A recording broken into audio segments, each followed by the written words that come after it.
Hey guys, what is up? Welcome back to my channel. And for those of you who are new, welcome to my channel. My name is Rebecca Gardner, and welcome to another episode of Read Along with Me.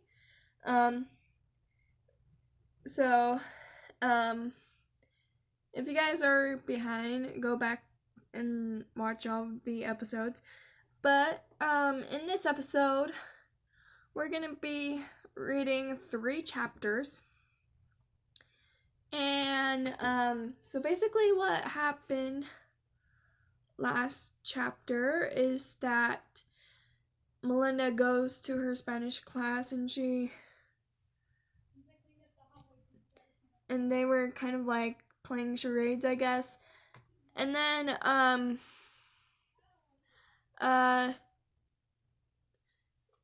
Melinda was in the bathroom with Rachel, and she was trying to make consensus with her, but she wouldn't talk to her, and Rachel just walks away with her friend who is an exchange student. But for this chapter, in this episode, we're gonna be reading a part where Heather tries to force Melinda to join in a club, but Melinda doesn't want to, because pretty much everybody knew who she was. And we're also going to be reading the part where Melinda goes to a pep assembly with the pep rally with Heather, but she doesn't want to go there. She doesn't want to go because she knows a lot of people there. So yes, we're gonna read these parts, and yeah, let's get reading. As we ride home on Heather's bus, she tries to bully me into joining a club. She has a plan. She wants us to join 5 clubs, one for every day of the week. The tricky part is choosing the clubs that have the right people. Latin club is out of the question, as is bowling.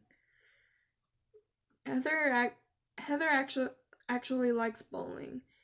It was a big thing in her old school, but she has seen our bowling lanes, and she could tell that no right person would set foot in there.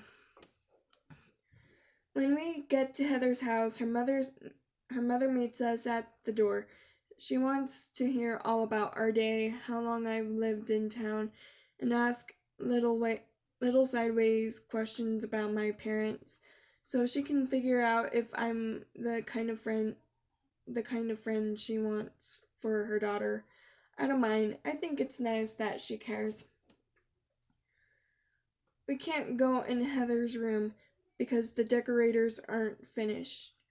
Armed with a bowl of orange popcorn and diet sodas, we retreat to the basement. The decorators finished at that first. You can hardly tell it's a basement. It's covered in carpeting nicer than we have in our living room. A monster TV glows in a corner, and there's a pool table and exercise equipment. It doesn't even smell like a basement. Heather hops on the treadmill and resumes scheming. She isn't finished with her survey of Merriweather's social scene, but she thinks the international club in the select chorus will be a good place to start. Maybe we can try out for the musical. I turn on the television and eat her popcorn. What should we do? What do you want to join? Maybe we should tutor at the elementary school. She increases the speed of the treadmill. What about your friends from last year? Don't you know Nicole? But all she does but she does all those sports, doesn't she? I can never do sports. I fall down too easily. I fall down too easy. What do you want to do? Nothing. Clubs are stupid. Want some popcorn? She edges up the treadmill speed and breaks into a sprint. The treadmill is so loud I can hardly hear the television. Heather wags her finger at me.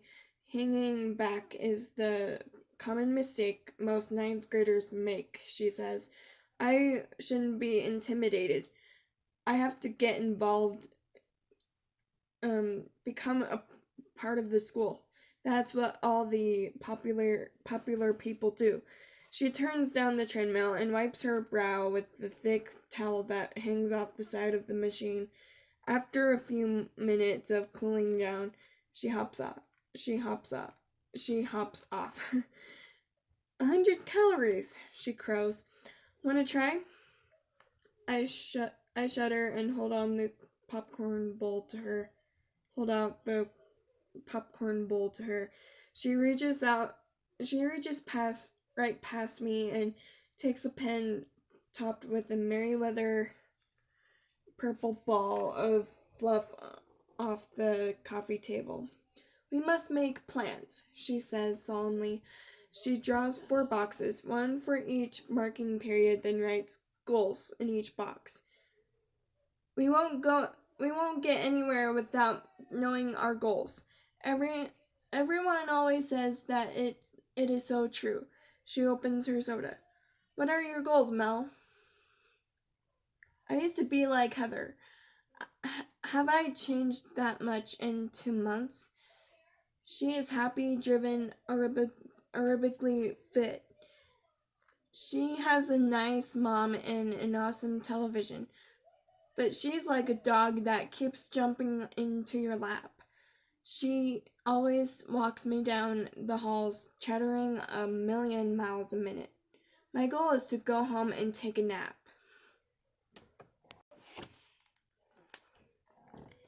Yesterday, Hairwoman yanked me from study hall and forced me to make up my missing homework in her room.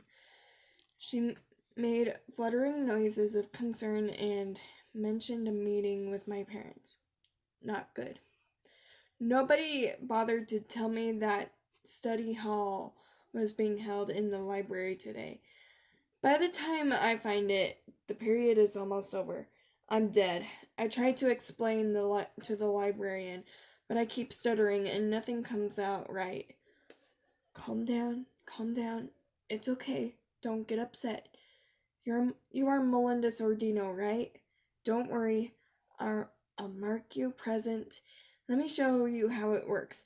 If you think you're going to be late, just ask a teacher for a late pass. See? No need for tears. She holds up a small screen pad. She holds up a small green pad. My get out of jail free cards. I smile and try to choke out a thank you, but can't say anything. She thinks I'm overcome with emotion because she didn't bust me. Close enough. There is not enough time for a nap, so I check out a stack of books to make the librarian happy. I might even read one. I don't come up with my brilliant idea right then and there.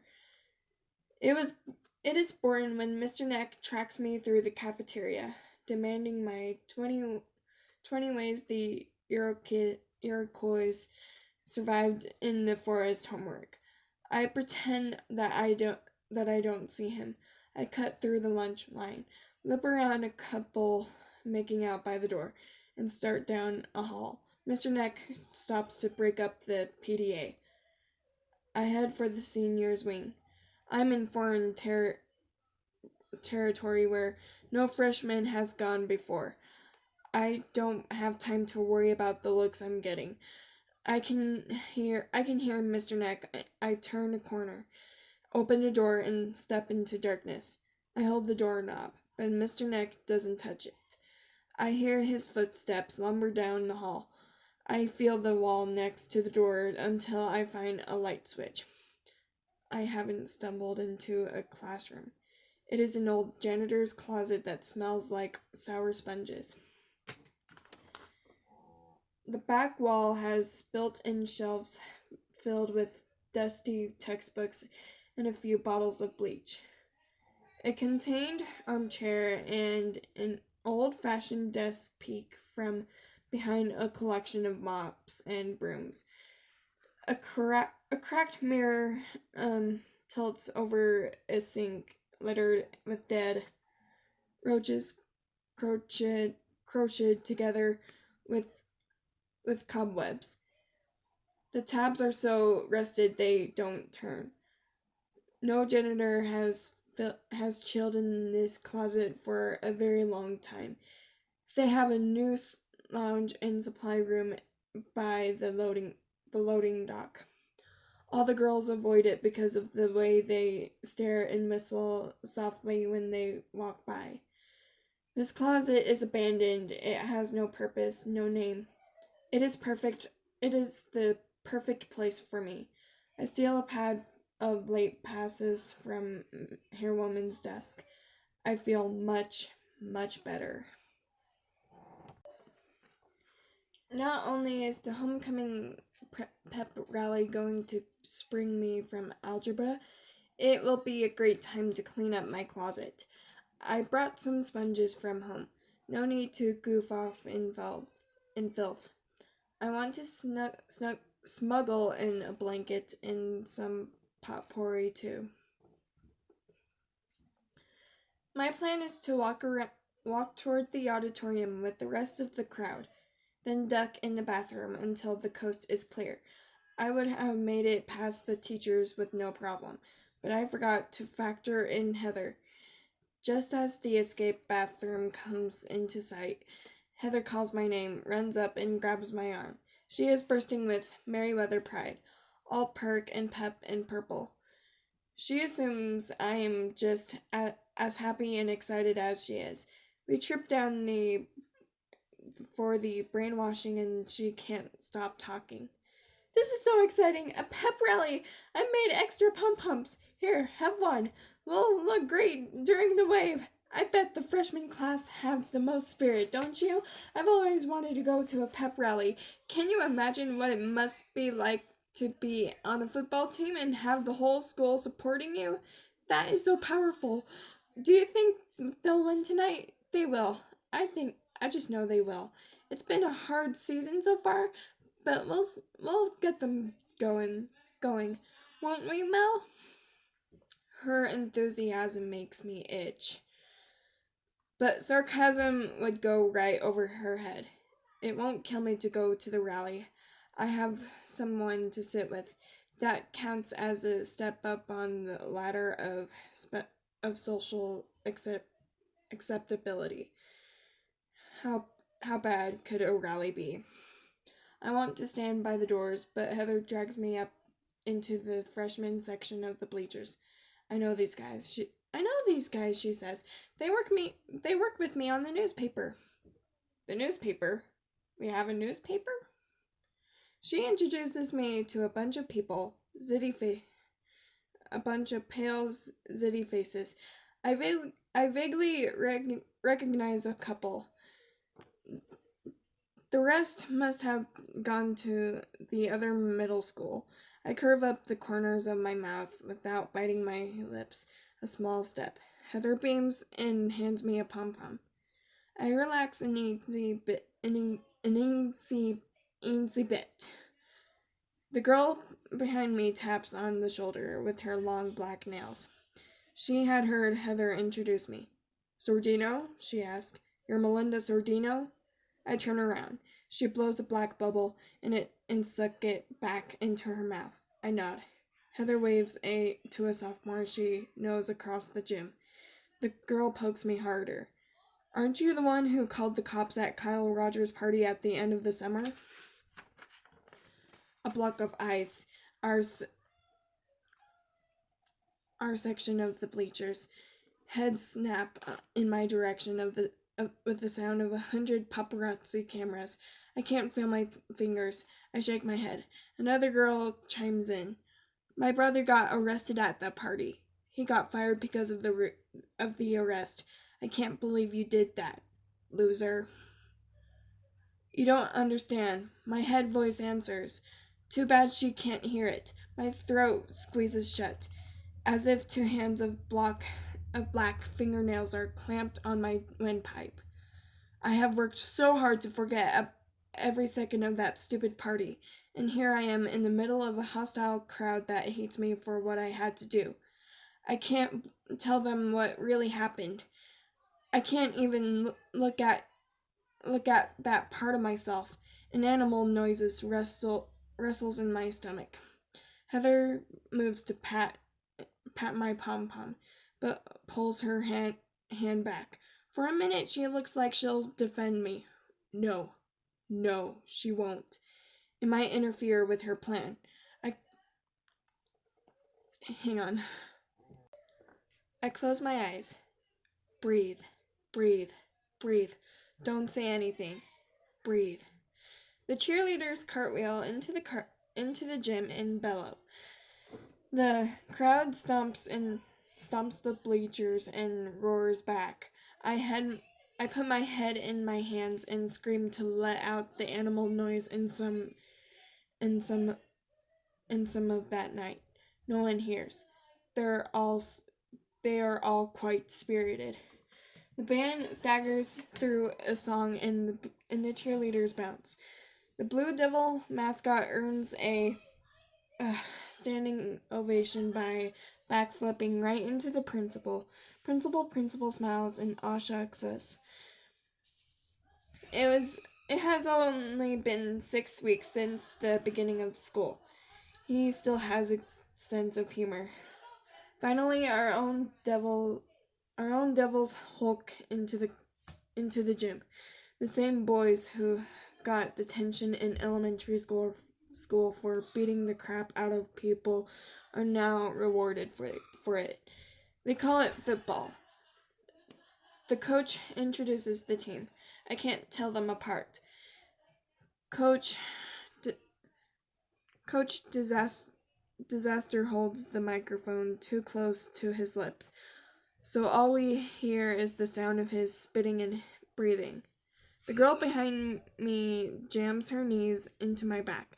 They're as sharp as fingernails. I inch forward in my seat and stare intently at the team. The girl with the arrested brother leans forward. As Heather shakes her pom-poms, the girl yanks my hair. I almost climbed up the back of the kid in front of me. He turns and gives me a dirty look. The coach finally hands the wet microphone back to the principal, who introduces us to our very own cheerleaders. They slide into synchronized splits and the crowd goes nuts. Our cheerleaders are much better at scoring than the football team is.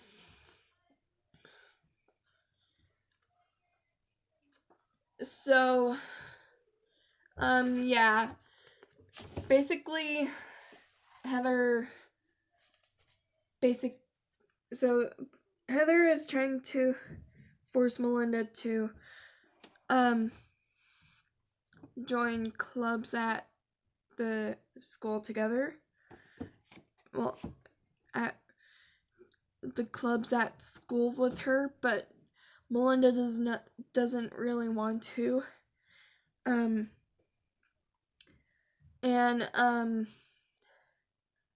All she wants to do is to just snuggle in her bed and just take a nap.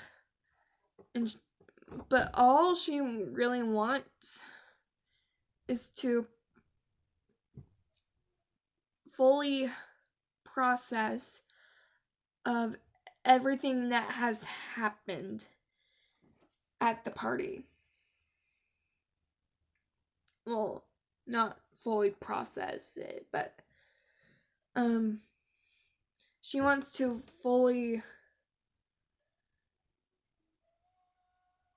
um fully process of what um happened for like why she lost friends.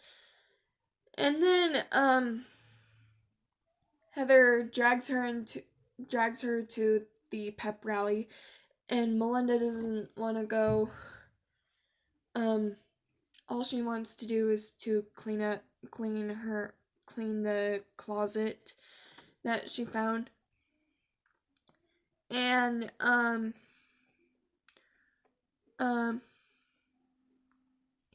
the two main girls behind Melinda just know who she is.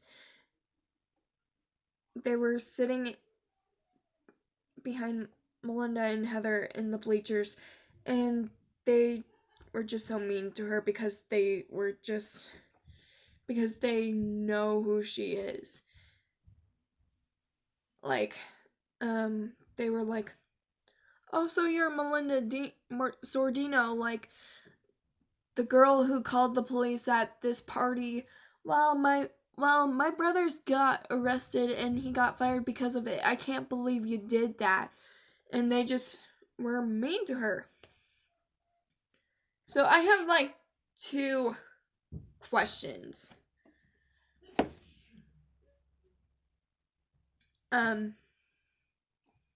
That I want to ask. Yeah, these are my discussion questions for today. Do you think that Heather is a good friend?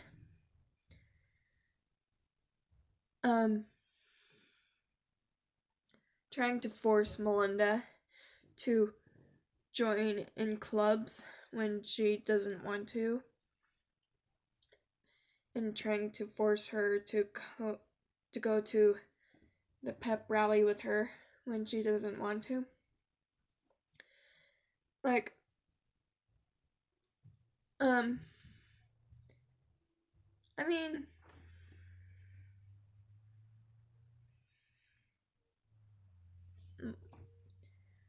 I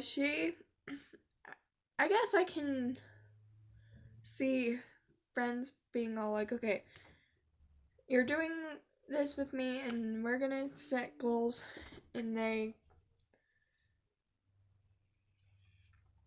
and stuff. But then they